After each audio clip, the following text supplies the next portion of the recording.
Welcome back, and thank you for listening to part three of my conversation with Kathy Andrews. We pick up right here talking about open door policies. Yes, your door is always open. I think that is so awesome because I've gone through your door a couple of times. Like, listen, Kathy, I just need to talk. I just need to talk. You're always there to talk. I think that is, I don't think that is. It's a lifesaver. Like, it has been a lifesaver. Does that feel like too heavy for you, like to have that kind of weight? Or is it just like, this is what you do? It's what I do. It's who I am, and I wouldn't want to be any other way. Hmm. I I try not to care. Doesn't work. Mm-mm. Does not work for me. I try to. There's that saying, "Let go, let God." I try. I can't. Yeah. I can't. There is something, and it's a God-given gift, I guess. That just opens my heart to whoever needs it. And it doesn't make a difference who you are or where your background is or your political or spiritual. None of that makes a difference. Mm-hmm. Oh my gosh. So, you have, no, I don't want to ask that. I want to ask this.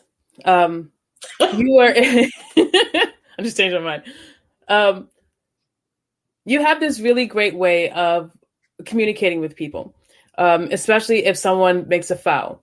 And you have a great way of explaining what someone did wrong in a way that is educational, but like not shameful, you know?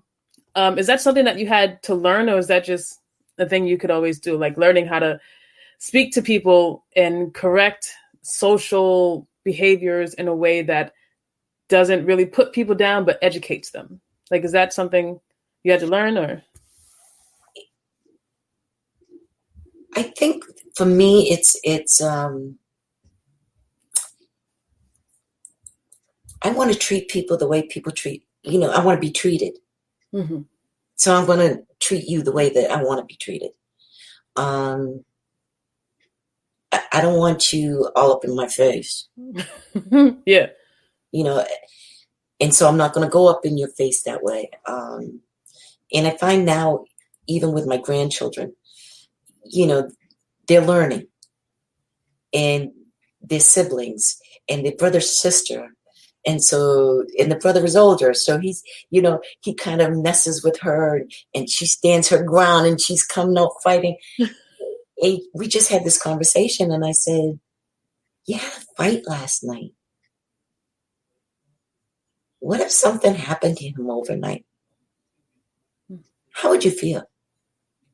Would that argument have been worth it?" Hmm.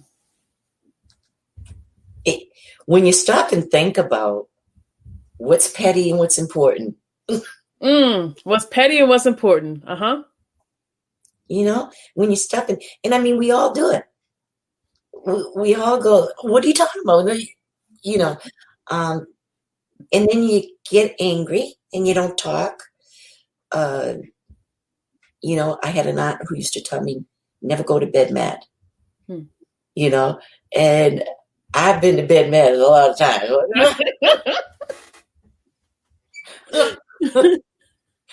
But the thing is that other person has gone to bed. They're in their 10th dream, and your heart is pounding because you're so mad that they're asleep. It's like, I'm not wasting it. I don't know how many more days I have ahead of me. I'm not wasting my sleep on anybody. Yes. Do not care. No. It's not, it. You got to take the good with the bad, and you have to weigh it out. What's important? I tell the kids, save that one for the big one. Don't get mad over that. Save it for the big one. Hopefully they'll never have a big one. Yeah. I hope so. Oh, that's one fun. What is your feel good food to go to? Like, if you're having like a crappy day, what do you come home and make that just brightens your life up? Ice cream. Ice cream.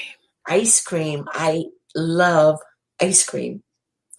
And it's got, I'm hooked on this peanut butter ripple. I think it is. Mm. Yeah. Oh, man. I've been trying to be good. So I put it in the back freezer so I won't be so tempted to go to it. But yeah, I will have ice cream before I have food. Yes, I support that. That's a wonderful decision. Yeah. Dessert before dinner. If I'm still hungry, I'll have a little dinner. It's fine. It's fine. Doesn't matter. It's definitely ice cream. And it always has been. I like brownies too, but and now my granddaughter's making brownies, so I don't have to make them. It's really cool. Right. But she makes peanut butter brownies for me, so wait, walnuts or no walnuts? For me, walnuts. For everybody else in the house, love walnuts, and they just go together in brownies. It just does. Yes, they do. It just does. In salads, in brownies, in ice cream. I just yes, it's so good. Now everybody in the world knows that I like ice cream. So you were at the college for over 30 years. So that means you have gone to a plethora of college events. What was some of like your top 5 college events that you either went to or participated in? Like what was some of your favorites? Multicultural Festival, absolute favorite. Mm-hmm. Just to see how many different cultures we have on Cape Cod. And bringing them all together and watching the throngs of people go through all day long. The performances and the exhibitors and the people selling wares. Mm-hmm. Absolutely. Number 1. Number 2, commencement. Mm-hmm. To see students come through the door for the first time. And to see them walk across that stage, it's an emotional thing for me. I worked many commencements, and I would stand in the back and get teary-eyed here because some of those student stories. Yeah, those would be the top 2.